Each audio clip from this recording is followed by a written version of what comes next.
ಸ್ನೇಹಿತರೆ, ನೀವು ದೇವರನ್ನು ನಂಬುವವರಾಗಿದ್ರೆ ದೇವರು ಹೇಗಿದ್ದಾನೆ ಅಂತ ನಿಮಗೆ ಗೊತ್ತಾ?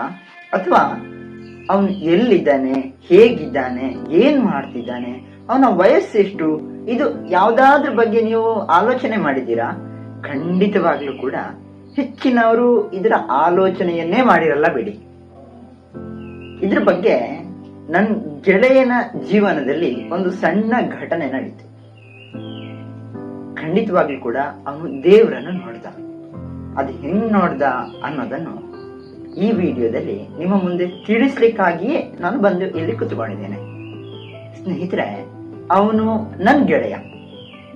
ಮನೆಯಲ್ಲಿ ಒಂದಿಷ್ಟು ದೈವಿಕ ಭಕ್ತಿ, ದೇವ ಭಕ್ತಿ, ಅದು ಸಂಪ್ರದಾಯಸ್ಥ ಕುಟುಂಬ.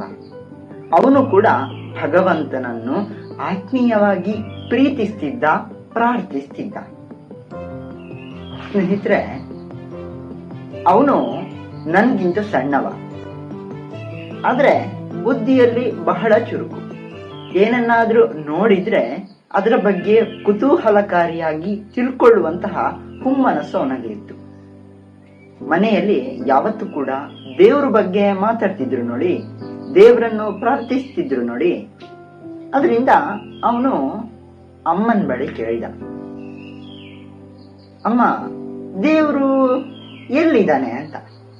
ಹೇಳಿ ಕೇಳಿ ನಮ್ದು ಕರಾವಳಿ ಪ್ರದೇಶ. ಅವನಮ್ಮ ಹೇಳ್ತಾರಂತೆ, ಕರಾವಳಿಯ ಸಮುದ್ರ ತೀರದಲ್ಲಿ ಅವ ಕುತ್ಕೊಂಡಿರ್ತಾನೆ, ಅಥವಾ ಅಲ್ಲಿ ಹೋದ್ರೆ ಅವನು ಸಿಗ್ತಾನೆ ಅಂತ ಹೇಳಿ ನನ್ನ ಗೆಳೆಯನನ್ನು ಸಮಾಧಾನ ಪಡಿಸಲಿಕ್ಕೆ ತಕ್ಕ ಉತ್ತರವನ್ನು ಕೊಡ್ತಾರೆ. ನನ್ನ ಗೆಳೆಯ ಸಮಾಧಾನವಾಗ್ತಾನೆ. ಆದ್ರೆ ನಂತರ ನೋಡಿ ಅವನು ಅದರ ಬಗ್ಗೆ ಆಲೋಚನೆ ಮಾಡ್ಲಿಕ್ಕೆ ಸ್ಟಾರ್ಟ್ ಮಾಡ್ತಾನೆ. ನಾನು ಸಮುದ್ರ ಬದಿಗೆ ಹೋದ್ರೆ ದೇವರು ಸಿಗ್ಬೋದಾ ಅಂತ ನನ್ನ ಗೆಳೆಯನಲ್ಲಿ ಒಂದು ಅಭಿಲಾಷೆ ಮೂಡುತ್ತೆ.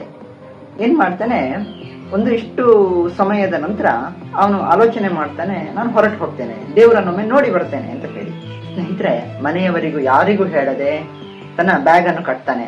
ಅವನಿಗೇನ್ ಬೇಕು, ನೀರು, ಆಹಾರ, ಬಟ್ಟೆ, ಅವನಿಗೆ ಬೇಕಾದಂತಹ ಅಗತ್ಯ ವಸ್ತುಗಳನ್ನು ಅವ ಆ ಬ್ಯಾಗ್ ಅಲ್ಲಿ ತುಂಬಿಸಿಕೊಂಡು ಹೊರಟು ಹೋಗ್ತಾನೆ. ಮನೆಯವರ ಹತ್ರ ಯಾರ ಹತ್ರ ಹೇಳಲ್ಲ. ದೇವರನ್ನು ನೋಡ್ಬೇಕು ಅಂತ ಅವನು ಹೊರಟಿರುವಂತದ್ದು ನೆನ್ಪಿಟ್ಕೊಳ್ಳಿ. ಹೋಗ್ತಾನೆ ಹೋಗ್ತಾನೆ ಹೋಗ್ತಾನೆ ಕಾಡು, ಬೆಟ್ಟ, ಗುಡ್ಡ ಎಲ್ಲವನ್ನು ಕೂಡ ಸುತ್ತಿ ಸುತ್ತಿ ಸುತ್ತಿ ಕೊನೆಗಾಗುವಾಗ ಆ ಸಮುದ್ರ ತೀರಕ್ಕೆ ಬಂದು ತಲುಪ್ತಾನೆ. ಅಷ್ಟೊತ್ತಿಗಾಗ್ಲೇ ನನ್ ಗೆಳೆಯನಿಗೆ ತುಂಬಾ ಸುಸ್ತಾಗಿರುತ್ತೆ.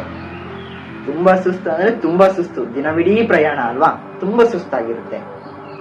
ಏನ್ ಮಾಡ್ತಾನೆ, ಅವನು ಸಮುದ್ರದ ದಡದಲ್ಲಿ ವಿಶ್ರಾಂತಿಗಾಗಿ ಕೂತ್ಕೊಳ್ತಾನೆ. ಆ ಸುಂದರವಾದ ಹಸಿರು ಹಾಸಿರುತ್ತೆ, ಆ ಸುಂದರವಾಗಿ ಗಾಳಿ ಬೀಸ್ತಾ ಇರುತ್ತೆ, ಅಲೆಗಳ ಸದ್ದು ಕೇಳ್ತಾ ಇರುತ್ತೆ.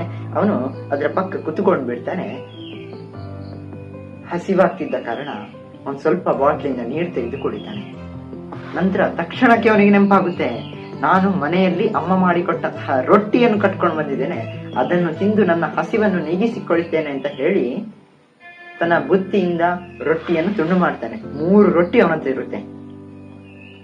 ಅವ ಇನ್ನೇನು ಕಟ್ ಮಾಡಿ ತಿನ್ಬೇಕು ಅಂತ ಆಗುವಾಗ ಅವನಿಂದ ಒಂದಿಷ್ಟು ಅಂತರದಲ್ಲಿ ಒಬ್ಬ ವೃದ್ಧ ಕುತ್ಕೊಂಡಿರುವುದನ್ನು ನೋಡ್ತಾನೆ. ಆ ವೃದ್ಧನ ಪಕ್ಕದಲ್ಲಿ ಒಂದಿಷ್ಟು ದನಗಳು ಇರುತ್ತೆ. ಇವನಿಗೆ, ನನ್ನ ಗೆಳೆಯನಿಗೆ ಖಚಿತವಾಗುತ್ತೆ, ಇವ ದನ ಮೇಯಿಸುವ ವೃದ್ಧ ಅಂತ ಹೇಳಿ. ತಿನ್ಲಿಕ್ಕೆ ಇನ್ನೇನು ಬಾಯಿ ಹತ್ರ ತಕೊಂಡು ಹೋಗ್ಬೇಕು, ಅವನ ಪ್ರಾರ್ಥನೆ ಇವನಿಗೆ ಕೇಳುತ್ತೆ. ಆ ವೃದ್ಧ ಪ್ರಾರ್ಥನೆ ಮಾಡ್ತಿರ್ತಾನೆ, ದೇವ್ರೆ, ನಂಗೆ ಹಸಿವಾಗ್ತಿದೆ, ಇವತ್ತು ದಿನವಿಡೀ ನಂಗೆ ಏನೂ ಸಿಕ್ಕಿಲ್ಲ, ನಿನ್ನೆಯೂ ಕೂಡ ಅಲ್ಪವೇ ಸಿಕ್ಕಿದ್ದು, ನಂಗೆ ಏನನ್ನಾದ್ರೂ ದಯಪಾಲಿಸು ದೇವ್ರೆ, ತುಂಬಾ ಹಸಿವಾಗ್ತಿದೆ ಅಂತ ಹೇಳಿ ಆ ವೃದ್ಧ ರೋಧಿಸ್ತಾ ಇರ್ತಾನೆ. ತುಂಬಾ ಹಸಿವಿನಿಂದ ತಡಿಲಿಕ್ಕೆ ಆಗೋದಿಲ್ಲ. ಇದನ್ನು ನೋಡಿದಂತಹ ಈ ನನ್ನ ಗೆಳೆಯನ ಏನ್ ಮಾಡ್ತಾನೆ, ನನಗಿಂತ ಹೆಚ್ಚು ಹಸಿವು ವೃದ್ಧನಿಗೆ ಆಗಿದಲ್ಲ ಅಂತ ಹೇಳಿ ತನ್ನಲ್ಲಿದ್ದ 3 ರೊಟ್ಟಿಗಳನ್ನು ಅರ್ಧ ಮಾಡಿ ಆ ವೃದ್ಧನಿಗೂ ಕೂಡ ಆ ರೊಟ್ಟಿಯನ್ನು ಕೊಡ್ತಾನೆ. ವೃದ್ಧ ಏನೂ ಮಾತಾಡೋದಿಲ್ಲ, ಕೈ ಚಾಚಿ ರೊಟ್ಟಿಯನ್ನು ತಗೊಳ್ತಾನೆ, ರೊಟ್ಟಿಯನ್ನು ತಿಂತಾನೆ. ಕೊನೆಯದಾಗಿ ಆ ವೃದ್ಧ ನನ್ನ ಗೆಳೆಯನನ್ನು ಅಪ್ಪಿಕೊಳ್ತಾನೆ ಅಂತ ಸ್ನೇಹಿತರೆ. ಹೀಗೆ ಒಂದು ಸಣ್ಣ ಮುಗುಳ್ನಗುವಿಂದ ನನ್ನ ಗೆಳೆಯ ಅವನ ಮನೆಗೆ ಬರುತ್ತಾನೆ. ವೃದ್ಧ ಅವನ ಪಾಡಿಗೆ ಹೊರಟೋಗ್ತಾನೆ. ಮನೆಗೆ ಬಂದಾಗ ಅಮ್ಮ ಕೇಳ್ತಾರಂತೆ, ನನ್ನ ಗೆಳೆಯನ ಅಮ್ಮ ಕೇಳ್ತಾರೆ, ಎಲ್ಲಿಗೆ ಹೋಗಿದ್ದಿ, ಬೆಳಿಗ್ಗೆಯಿಂದ ನೋಡ್ಲಿಕ್ಕೆ ಇಲ್ಲಲ್ಲ ಅಂತ ಹೇಳಿ.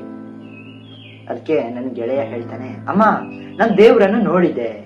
ನಾನು ಇವತ್ತು ನೀನ್ ಹೇಳಿದ್ಯಲ್ಲ, ಕರಾವಳಿಯ ತೀರ ಪ್ರದೇಶ ಸಮುದ್ರದ ತಟದಲ್ಲಿ ದೇವರಿರ್ತಾನೆ ಅಂತ ಹೇಳಿ ನಾನು ಹೋದೆ ಅಮ್ಮ, ದೇವ್ರು ನಂಗೆ ಸಿಕ್ಕಿದ ಅಮ್ಮ ಅಂತ ಹೇಳಿ ನನ್ನ ಗೆಳೆಯ ಹೇಳ್ತಾನಂತೆ. ಸಣ್ಣ ವಯಸ್ಸಿನ ಅಮ್ಮ ಹೌದಾ, ಖುಷಿಯಾಗುತ್ತೆ.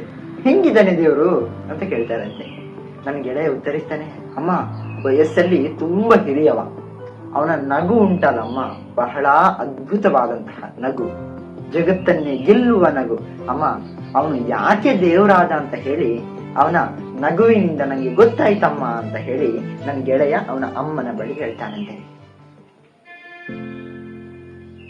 ಇದೇ ರೀತಿ ವೃದ್ಧ ಅವನ ಮನೆಯನ್ನು ತಲುಪಿರ್ತಾನೆ. ಆ ವೃದ್ಧನ ಮಗ ಮತ್ತೆ ಮನೆಯವರು ಕೇಳ್ತಾರಂತೆ, ಅಪ್ಪ ಎಲ್ಲಿಗೆ ಹೋಗಿದ್ರಿ ಬೆಳಿಗ್ಗೆಯಿಂದ, ನೋಡ್ಲಿಕ್ಕಿಲ್ಲಲ್ಲ ಅಂತ ಹೇಳಿ. ವೃದ್ಧ ಉತ್ತರ ಕೊಡ್ತಾನಂತೆ, ಮಗ ನಾನಿವತ್ತು ದೇವರನ್ನು ನೋಡಿದೆ ಅಂತ ಹೇಳಿ. ದೇವರನ್ನು ನೋಡಿದ್ಯಾ, ಎಲ್ಲಿಯಪ್ಪ, ಹೆಂಗಿದನವ ಅಂತ ಮಗ ಕೇಳ್ತಾನಂತೆ. ಅದಕ್ಕೆ ವೃದ್ಧ ಉತ್ತರ ಕೊಡ್ತಾನಂತೆ, ಮಗ ದೇವರು ಬಹಳ ಕರುಣಾಳು ಮಗ, ತನ್ನಲ್ಲಿದ್ದದನ್ನು ಹಂಚಿ ತಿನ್ನುವಂತಹ ಸ್ವಭಾವ, ತುಂಬಾ ಕರುಣಾಮಯಿ. ಅವನು ನಿಜ ಹೇಳ್ಬೇಕಂದ್ರೆ ದೇವ್ರು ಅಂತ ನಾವು ಒಂದು ದೈತ್ಯಾಕಾರವನ್ನು ನಾನು ನಂಬ್ತಾ ಇದ್ದೆ, ಆದ್ರೆ ದೇವ್ರು ನಿಂಗಿಂತ ಸಣ್ಣವ ಮಗ ಅಂತ ಹೇಳಿ ಆ ವೃದ್ಧ ಮಗನಲ್ಲಿ ಹೇಳ್ತಾನಂತೆ. ಹೀಗೆ ಈ ವೃದ್ಧ ಹಾಗೂ ಬಾಲಕ ನನ್ನ ಗೆಳೆಯ ಇಬ್ರು ಕೂಡ ದೇವರನ್ನು ವಿಭಿನ್ನ ತರವಾಗಿ ನೋಡಿದ್ರು. ಸ್ನೇಹಿತರೆ, ವಿಷಯ ಇಷ್ಟೇ, ನನ್ನ ಗೆಳೆಯ ನೋಡಿದ ದೇವರು ವಯಸ್ಸಲ್ಲಿ ತುಂಬಾ ದೊಡ್ಡವರಾಗಿದ್ರು, ಉತ್ತಮ ನಗು ಬೀಳ್ತಾ ಇದ್ರು. ಆದ್ರೆ ವೃದ್ಧ ನೋಡಿದ ದೇವರು ತುಂಬಾ ಚಿಕ್ಕದಾಗಿದ್ರು, ವಯಸ್ಸಲ್ಲಿ ಚಿಕ್ಕದಾದ್ರೂ ಗುಣದಲ್ಲಿ ದೊಡ್ಡವರಿದ್ರು. ಸ್ನೇಹಿತರೆ, ಭಗವಂತ ಅನ್ನೋ ಶಕ್ತಿ ನಿಮ್ಮೊಳಗೂ ಕೂಡ ಇದೆ. ಅದನ್ನು ತಿಳಿಯುವಂತಹ ಪ್ರಯತ್ನವನ್ನು ನೀವುಗಳು ಮಾಡಬೇಕು. ಪ್ರತಿ ಸ್ಪರ್ಶದಲ್ಲಿ, ಪ್ರತಿ ನೋಟದಲ್ಲಿ, ಪ್ರತಿ ಗಳಿಗೆಯಲ್ಲಿ ಭಗವಂತ ಇದ್ದೇ ಇರ್ತಾನೆ. ಅದನ್ನು ತಿಳ್ಕೊಳ್ಳುವಂತಹ ಪರಿಶ್ರಮ ಹಾಗೂ ತಿಳ್ಕೊಳ್ಳುವಂತಹ ಶ್ರದ್ಧೆ ನಮ್ಮೊಳಗೆ ಇದ್ರೆ ಮಾತ್ರ ಬದುಕು ಚಂದವಾಗಿರುತ್ತೆ, ಅದ್ಭುತವಾಗಿರುತ್ತೆ ಅಂತ ಹೇಳ್ತಾ, ಹೀಗೆ ಭಗವಂತನನ್ನು ಹುಡುಕುವಂತಹ ಹಪಹಪಿ ನನ್ನ ಗೆಳೆಯಂದು ಅಂದಿಗೆ ಮುಕ್ತಾಯವಾಯಿತು. ನನ್ನ ಗೆಳೆಯನಿಗೆ ಭಗವಂತನ ನೈಜ ದರ್ಶನ ಆ ದಿನದಂದು ಆಯ್ತು. ಆಮೇಲಿಂದ ಹೊಸ ದೈವಿಕ ಶಕ್ತಿಯ ಹುಡುಕಾಟಕ್ಕೆ ಮುಂದಡಿ ಇಡ್ಲೇ ಇಲ್ಲ. ಹೀಗೆ ನಿಮ್ಮ ಬದುಕಿನಲ್ಲಿ ಕೂಡ ನಡೆದಂತಹ ಕೆಲವು ಘಟನೆಗಳಲ್ಲಿ ನೀವು ಖಂಡಿತವಾಗ್ಲೂ ಕೂಡ ದೇವರನ್ನು ಕಂಡಿರ್ತೀರಾ. ಸಾಧ್ಯವಾದ್ರೆ ಹಂಚಿಕೊಳ್ಳಿ, ಕಮೆಂಟ್ ಅಲ್ಲಿ ತಿಳಿಸಿ ಅಂತ ಹೇಳ್ತಾ ಮತ್ತೊಂದು ಇಂಟ್ರೆಸ್ಟಿಂಗ್ ಸಂಚಿಕೆಯೊಂದಿಗೆ ನಾವು ಭೇಟಿಯಾಗೋಣ. ನಮಸ್ಕಾರ. ನಮ್ಮ ಚಾನೆಲ್ನ ಮುಂದಿನ ವಿಡಿಯೋದ ಅಪ್ಡೇಟ್ಗಳನ್ನು ನೀವೇ ಮೊದಲಿಗರಾಗಿ ಪಡೆಯಲು ವಿಡಿಯೋದ ಕೆಳಗೆ ಕಾಣಿಸ್ತಾ ಇರುವ ಸಬ್ಸ್ಕ್ರೈಬ್ ಬಟನ್ ಅನ್ನು ಪ್ರೆಸ್ ಮಾಡಿ ಹಾಗೂ ಪಕ್ಕದಲ್ಲಿರುವ ಬೆಲ್ ಬಟನ್ ಕ್ಲಿಕ್ ಮಾಡಿ.